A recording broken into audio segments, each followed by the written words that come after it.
Dear students, welcome to my channel. आज जिस topic के बारे में हम बात करने जा रहे हैं वो है series and parallel resonance circuit. तो ये भी क्वेश्चन एग्जाम में पूछा गया है कि फॉर द गिवन एक्सप्रेशन या एज ए डेरिवेशन के बेस रेजोनेंस क्या होता है और सीरीज और पैरेलल में उसका सिग्निफिकेंस क्या है। तो सबसे पहले हम बात करते हैं सीरीज रेजोनेंस सर्किट की, और इसके अंदर हम तीनों कंपोनेंट ले रहे हैं, that is resistance, inductance and capacitance. तो सीरीज आरएलसी सर्किट का डेफिनेशन क्या होगा रेजोनेंस के लिए कि series RLC circuit is said to be in resonance if the circuit behave as purely resistive part, यानी अगर उसके अंदर जो भी फ्रीक्वेंसी डिपेंडेंट कंपोनेंट है, इंडक्टेंस एंड कैपेसिटेंस, वो अगर एक दूसरे को कैंसिल आउट कर देते हैं यानी जीरो हो जाते हैं, तो ऑब्वियस है सर्किट में क्या रहेगा, केवल रेजिस्टेंस रह जाएगा। और उस केस में जो सर्किट का बिहेवियर होता है that is called as resonance condition. अब जो फ्रीक्वेंसी होती है जिस पर ये सर्किट रेजोनेट करेगा, उस फ्रीक्वेंसी को हम क्या कहेंगे, रेजोनेंस फ्रीक्वेंसी। अब हम इसको डिराइव करते हैं कि इसको कैसे हमें एक्सप्लेन करना है एग्जाम पॉइंट ऑफ व्यू से। तो सबसे पहले हमें क्या फाइंड करना है, यहाँ पर इम्पिडेंस फाइंड करना है। तो इम्पिडेंस जो होता है जेड इक्वल टू, ऑब्वियस है ये तीनों कैसे कनेक्टेड है, सीरीज में कनेक्टेड है। तो अब यहाँ पर जो इम्पिडेंस के लिए यूनिट होती है वो ओम होती है। तो रेजिस्टेंस की यूनिट ओम होती है, लेकिन इंडक्टेंस की यूनिट हेनरी होती है, और कैपेसिटेंस की यूनिट क्या होती है, फेराड होती है। तो इन दोनों को हमें ओम के अंदर कन्वर्ट करना है। तो उसके लिए हम क्या करते हैं, जो एल और सी है उसको हम लिखते हैं एक्सएल एंड एक्ससी। तो एक्सएल और एक्ससी का मतलब क्या है, एक्सएल का मतलब है इंडक्टिव रिएक्टेंस, और एक्ससी का मतलब यहां पर है कैपेसिटिव रिएक्टेंस। तो उस केस में जो कॉम्बिनेशन होगा तो वो यूनिट क्या बन जाती है, ओम बन जाती है। तो एक्सएल इक्वल टू होता है omega L, that is in ohm, and X equal to होता है 1 upon omega C, that is also in ohm. तो अब इम्पिडेंस के लिए अगर हम जाते हैं तो ऑब्वियस है कि R plus j XL minus XC, इस तरह से हमारा कॉम्बिनेशन होता है। ये माइनस साइन क्या इंडिकेट कर रहा है कि जो एक्ससी है उसके अंदर जो जे होता है दैट इज इमेजनरी पार्ट, वो कहाँ होता है, डिवाइड में होता है। यानी अगर मैं रियल वैल्यू की बात करूँ तो हम ऐसे लिखते हैं 1 अपॉन जे ओमेगा सी, और जे को अगर मैं ऊपर लेके आता हूँ तो वो बन जाता है माइनस जे। और उस केस में जब दोनों को ऐड किया जाता है तो जे कॉमन आ जाता है, क्योंकि यहाँ पर भी जे ओमेगा एल होता है। तो अब उस केस में जे कॉमन आ जाएगा तो क्या बचेगा, XL minus XC, and that will be in ohm. तो ये हमारा क्या हो गया, इम्पिडेंस की वैल्यू हो गई जो कि हमने बात की थी। अब बात करते हैं कि रेजोनेंस कंडीशन क्या होगी। तो रेजोनेंस कंडीशन वो होती है जिसमें जो इमेजनरी पार्ट है at resonance, imaginary term becomes zero. अब इमेजनरी कौन होता है, जो जे आयोटा के साथ होता है। तो XL minus XC equal to zero. XL क्या होता है, ओमेगा एल, और एक्ससी क्या होता है हमारा, ओमेगा सी, 1 अपॉन में। तो अब यहाँ पर ओमेगा एल इक्वल टू क्या आ जाएगा, 1 upon omega C, omega square equal to क्या आ जाएगा, 1 अपॉन एल सी। ठीक है।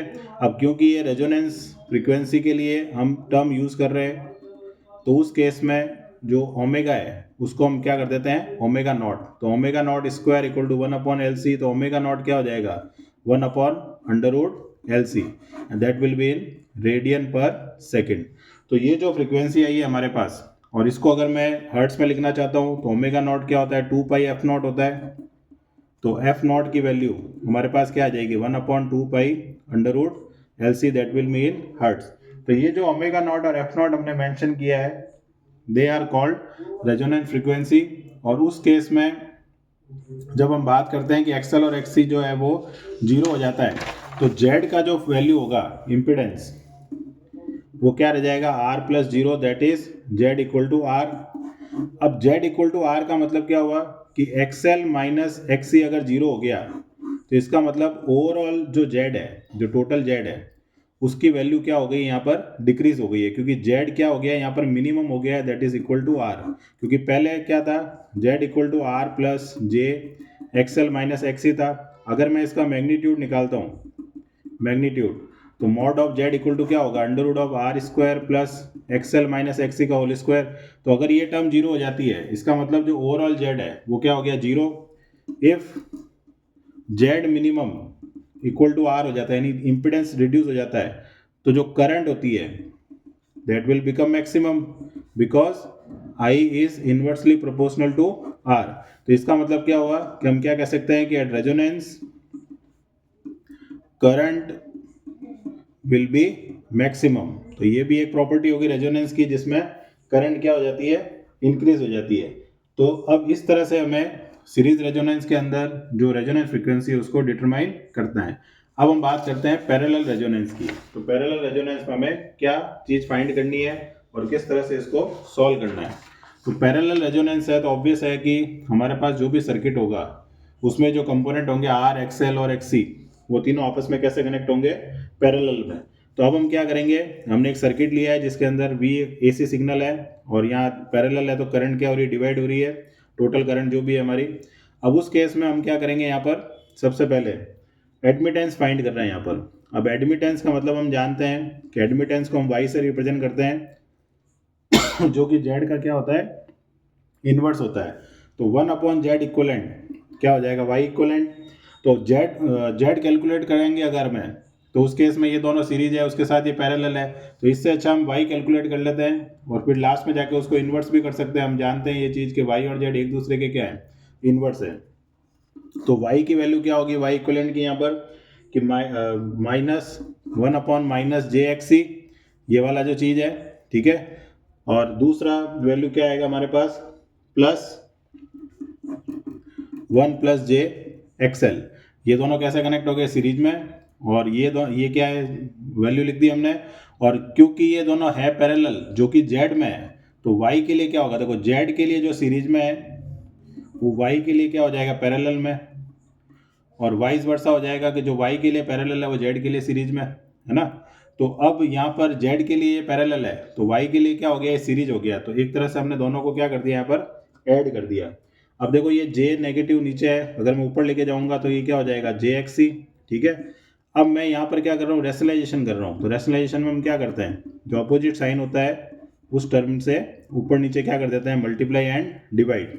तो J/XC प्लस R-JXL, ये हो जाएगा A+B into A-B, that will B R² plus XL², क्योंकि J² क्या होता है, -1 होता है। तो यहाँ पर हमारे पास अब तीन टर्म नजर आ रही है, J/XC, R/R² plus XL² minus JXL/R² plus XL²। अब हम इमेजनरी टर्म जो है उसको हम डिफाइन करते हैं। तो XC इक्वल टू क्या होता है हमारे पास, 1/ωc होता है। तो अगर मैं यहाँ 1/ωc और XL इक्वल टू क्या होता है, ωL होता है। तो अगर मैं इसको पुट करता हूँ तो J/1/ωc plus R² plus ω² minus ωL/R² plus ω² ठीक है।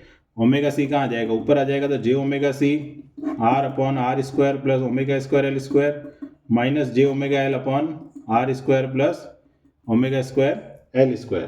अब इमेजनरी टर्म को साथ में लिख देंगे